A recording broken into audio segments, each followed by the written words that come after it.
എല്ലാവരും ഓണം ആഘോഷിക്കുന്ന തിരുവോണ ദിനത്തിലും അതോടൊപ്പം തന്നെ ഇന്നലെ ഉത്രാട ദിനത്തിലുമെല്ലാം പാലക്കാട് DCC വൈസ് പ്രസിഡന്റായ സുമേഷ് അച്യുതൻ നിരാഹാരം അനുഷ്ഠിക്കുകയാണ്. കർഷക പ്രശ്നങ്ങൾ ചൂണ്ടിക്കാട്ടിയാണ് നിരാഹാരം.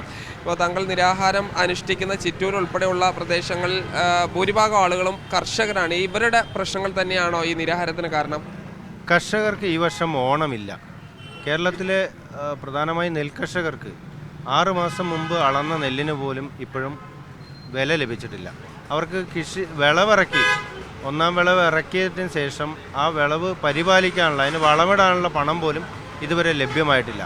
ഇത്രയും അധികം കർഷക ദ്രോഹ സർക്കാർ ഇതിനു മുമ്പ് ഉണ്ടായിട്ടില്ല. അപ്പോൾ ഈ കർഷകർക്ക് ഓണമില്ലാത്ത കർഷകരോടൊപ്പമാണ് ഇന്ത്യൻ നാഷണൽ കോൺഗ്രസ്. അവർക്ക് ഐക്യദാർഢ്യം പ്രഖ്യാപിച്ചുകൊണ്ടാണ് ഈ ഓണം ഒഴിവാക്കിക്കൊണ്ട് നമ്മൾ 48 മണിക്കൂർ നിരാഹാരം അനുഷ്ഠിക്കുന്നത്. ഇപ്പോൾ ഈ നിരാഹാരത്തിന് ശേഷം ഏതെങ്കിലും മറ്റ് സമരപരിപാടികളിലേക്ക് കോൺഗ്രസും താങ്കളും നീങ്ങുന്നുണ്ടോ?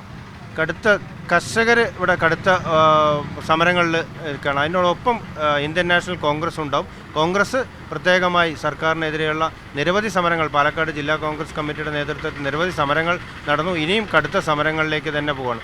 സർക്കാരിൻ്റെ പ്രയോറിറ്റിയിൽ കർഷകരില്ല എന്ന് കഴിഞ്ഞ കാലങ്ങളിൽ തെളിയിച്ചിരിക്കുകയാണ്.